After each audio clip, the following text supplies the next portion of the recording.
Before now, I had worked as a TV producer with Inspire Africa, and did a couple of productions for Inspire Africa, Moment to Mo, Niger Diamonds, and then we decided we were going to start our own production company. And so I left Inspire Africa as a freelance producer. We came down to Abuja, moved from Lagos to, we actually went 2 ways, Port Harcourt and Abuja. And that's how Familiar Ground started here in Abuja, just barely 3 years ago.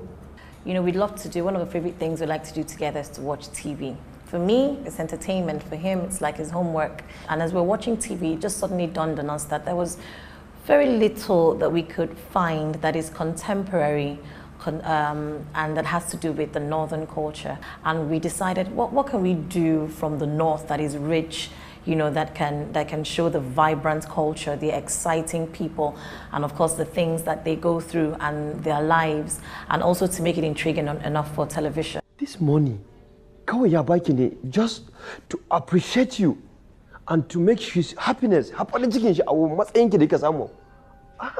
Dimbo came to me and approached me and said, Amy, I have this idea about a Northern series, about 3 brothers. I mean, a very everyday story, but told from a Northern perspective. And I saw it, and I said, okay, Dimbo, go and do the work. You know, give me the story idea. Let's look at the scripting. Let's look at the cast, the locations. And he came back, you know, of course, within a certain amount of time with everything. And I said to him, let's give this a shot. When we got commissioned by EbonyLife to do Sons of the Caliphate, we knew, and particularly me as a producer, I knew it was something that I wanted to take my time to work on. I didn't want it to be one of those sharp, so to say, productions that you just put things together. And knowing Mo Abudu, who is very meticulous and very detailed about things, I knew I had the right executive producer to work with. So for us, initially, it was, okay, so we have an idea. It was to create the story and put it in the right perspective. So it was very important that we got the story very right. And we did our first writers retreat just to go through the story, and the entire writing process, so to say, took almost about, 7 months just to get the story right. Because we wanted to make sure that we told a story that was different, something that was really compelling, something that was really fresh, and because we had an opportunity, like I said, telling another story. We didn't want the story to be very conventional. Of course, conventional, but we wanted to tell the story in a way that people would appreciate it more. That's where Peter will now be like, okay, I didn't really live there, you know, and all that. And then maybe Mark will now change to and that's when she'll now be like, okay, because maybe the first place she'll be like, I grew up in Kaduna. What struck me about the story is that it's a northern-based story with northern characters. And growing up in Bauchi myself, I could recognize some things, some nuances, culture, fashion, even locations. And that was interesting for me. And that made me connect more to the characters and to the story generally. So I got the brief from the producer, that's Dimbo Atia, and it is a sort of story that has never been done before. I told myself that I was going to be proud of to work on this particular project because it's going to be totally different from what people really see on TV. Here you actually see the whole swagger of the North, the sort of costumes that people wear in the North, and people have an impression of what what Northerners are all about. But this series is just trying to break that whole stereotype, and that's why I decided to just jump on the bandwagon. How it all started was I posted some pictures on Facebook and did a Facebook ad for them, and I got contacted by the producer, Dimbo. He picked a couple of outfits and asked if we could provide them for the show. I looked at the storyline for the show, looked at the characters, and I could see that the characters would fit into our ideal DLV customer. So Binta is an events planner.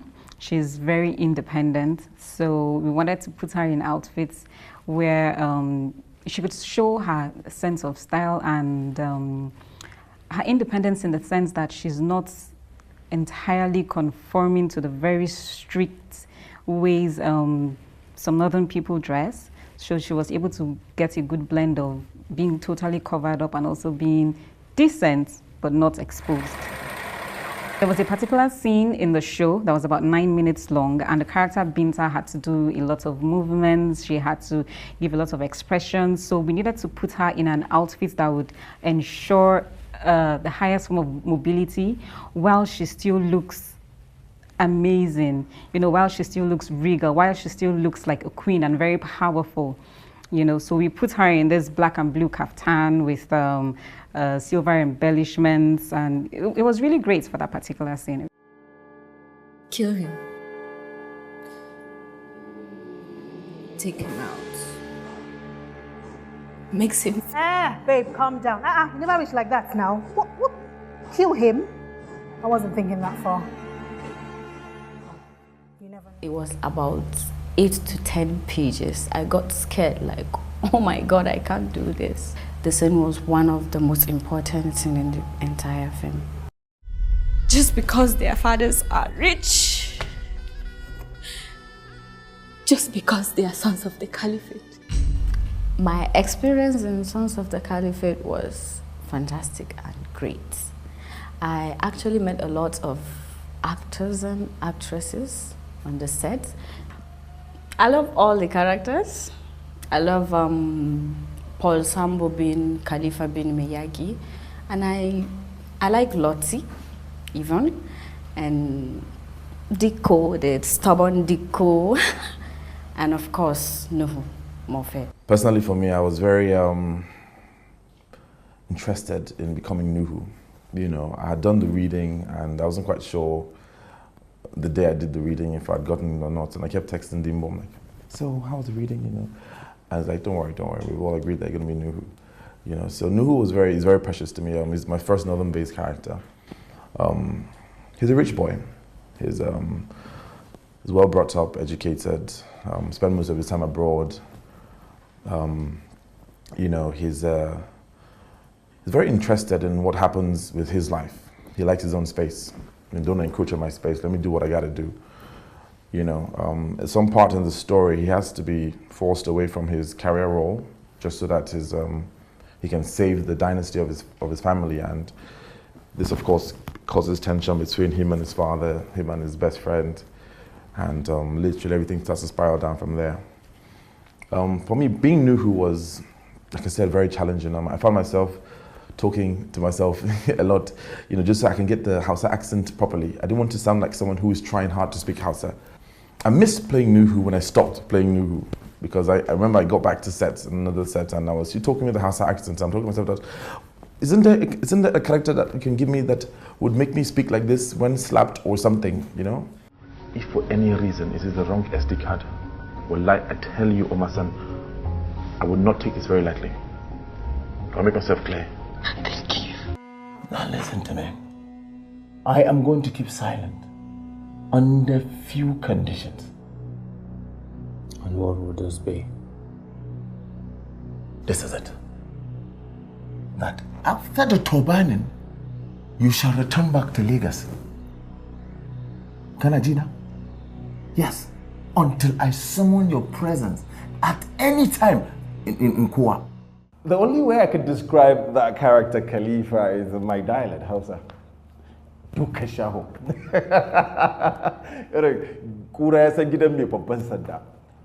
Meaning that even the hyena knows the house of the man with the biggest stick. It's seismic. Khalifa was conflicted as a husband and also a lover to Loti, because his wife was an arranged marriage. I mean, he never chose her. It was given to him because of his lineage as a royalty, and he never wanted even the throne. So why would he want the wife who was arranged for him? Okay, but let me tell you, I am the daughter of the Galadima. And I am the prince of Khalifa, please be a prince and treat me like a decent human being. What how do you want me to treat you? When you are just here giving me problems, you are my problem, you disturb me. Loti was a choice of us. She was his woman, and his girlfriend, who he actually chose, he made the choice himself. I mean, so he was kind of like, she was like a cushion to him, and that one was like, how would I say, it was like thorns. Laila, wallahi, this is so beautiful. This is brilliant. Oh, Lottie, where have you been all my life? This is what I've been missing. I loved playing Lottie, more so because she plays a very pivotal role in the story in terms of making it seamless, and she shows a different side to one of the main characters, Khalifa. And also because she's a mistress, it wasn't a stereotypical case where you have a kept woman somewhere who doesn't have a job with no money and she's living off him. It wasn't like that. With her, she was quite independent, educated. She had her job, which was a professional photographer. She had a successful business, an apartment, and unfortunately she fell in love with the wrong person, who happened to be a prince. How much is it? 7.5. 7, but like, yeah, I think it's okay. So Diko is actually is an arrogant son of a billionaire who's just having a field day. See, let me tell you. Mbakasani. Everyone you see has a price. No one has been able to buy them yet, comrade. Maybe nobody has used the right currency, the correct currency, to do that. Diko was born with a silver spoon in his mouth, while Yakubu Mohammed struggled right from when he was 10 years old, if I'm to go down the memory lane. So they're two different personalities. So I have to go and learn what the children of the halves, the way they behave, the way they live their lives in the society. Since you don't like expensive things, I decided to get you a cheap one. Frada Nuno from Koa, from Mama Bilkis. She's the best in the world. The general message of the Sons of the Caliphate, I think it has to do with this phrase that law of karma and nemesis still exist. I enjoyed every bit of my stay on the set because it was just work, no nonsense, discipline. How will I put it? So many things are done the way it should. It's not a normal production where you just put on your costume. Sometimes you don't even know what you're going to do. Maybe the director will just tell you, oh, you come, you meet this person here, then you talk to him, then you go back. No. You have to, okay, there's a person that's going to read the script for you. After even reading it to you, now dissect it down. The person will now come and tell you exactly the scene before the script, the scene before the scene that you're going to do, and the scene that is after that scene, so that you'll be able to assimilate the whole thing and be in the character and know the pros and cons, so that you'll be able to bring out the best in you. We knew that there was a need for a season 2 of Sons of the Caliphate after the huge success of season 1. When we went into the venture of telling a northern story in mainstream Nigerian television, it was something that was unprecedented, like something that people could hardly even picture. But like I keep saying, Mo Abudu was brilliant enough to see it instantly. And so we took the gamble and shot season 1, and it premiered to very high reviews. It was amazing, the kind of comments that came in, the write-ups, and all the feedback that we got from the fans. And we instantly knew that we had something solid in our hands, and we needed to create a second season just for the sake of the fans, because they were demanding for it, because there were a lot of questions that were not answered at the end of the season, not because it was deliberate. It was a part of the story to say, you know what, let's keep these people in suspense. And so we knew that coming into season 2, the approach was going to be different. Why? Because we did not want it to be a TV series that was predictable. So we decided that we were going to tell a season 2 story that had a continuation from season 1, but was completely a different approach. It is extraordinary to see the colors, the lifestyle, and the vibe of the North being opened up in such a commercial way on television. And we are so thrilled that our viewers have taken this series to heart and literally can't wait for more. So tune into EbonyLife TV to see your favorite characters come to life yet again in a series filled with intrigue, filled with love, hate, passion, corruption, and unraveling of truths and getting to the bottom of it. It's a story worth telling, And then you kind of like imagine the feedback it will get from the people, and it's even more, you know, it motivates you more. And by the time you start getting the shots in and you're seeing the emotions and you feel them even right there on set, it just gives you enough power to go through. So I think for us, there are absolutely no regrets. This is one from the Familiar Ground stable that we're really, really proud of. And action. I think it's successful because it is well done.